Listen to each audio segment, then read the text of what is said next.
the people that live here are working class people. You know, we're not on the high end of the pay scale demographically. A lot of the companies here are tool and die companies, although there's some trucking related companies.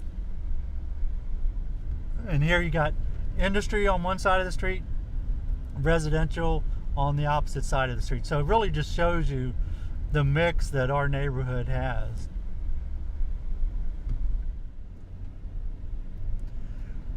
Off to the left here, and this is a rather large complex, this is the Bear Dayton Thermal Products plant. It used to be Chrysler, and this is one of the potential sources of the contamination in our neighborhood. It's not contained within the parameters of this site. The contamination is a chemical, it's called TCE, and that chemical leaked from somewhere in this plant, maybe a broken pipe or whatever, and it migrated down through the soil into the groundwater, and the groundwater has flowed out through the neighborhood, and we have contaminated groundwater flowing under our homes and businesses.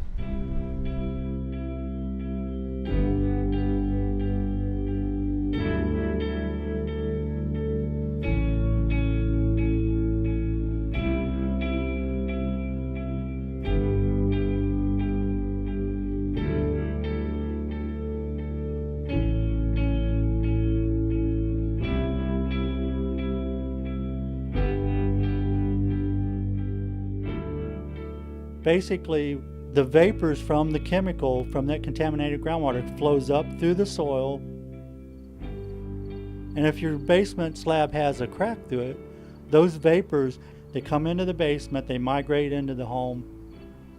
The people or residents will breathe that, and it gets into your bloodstream.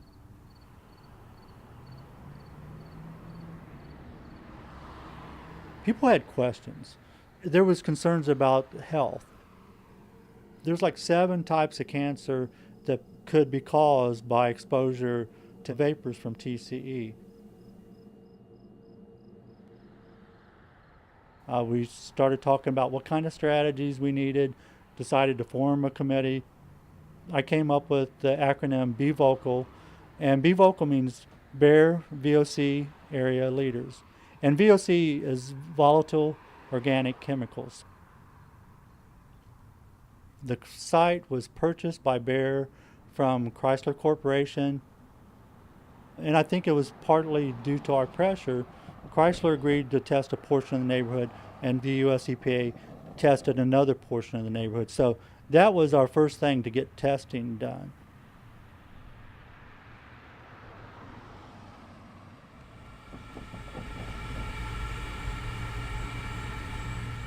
This is the fan for the vapor abatement system. This is actually sucking the contaminated vapors up through this pipe, and then it'll go up above, and it goes up above my roof line, and those vapors go out into the atmosphere.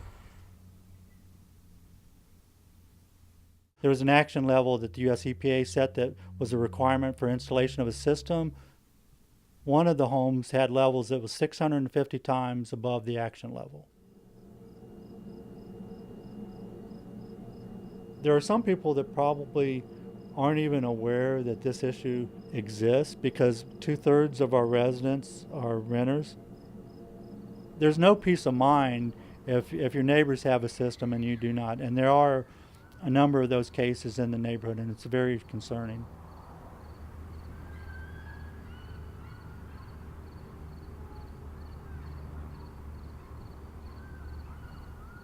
When it first came about, we were in a downturn. Okay, we were in an economic downturn, housing downturn, people were losing jobs. I lost my own job.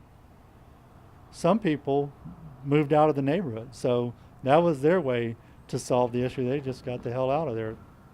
Unfortunately, they had to do that. And in order to require that cleanup happens, a site has to be placed on the national priority list. Our objectives were to write letters, to get politicians involved. I went to the city commission meeting, provided them instructions, and I asked them either to stand beside us or to lead us and not to stand behind us.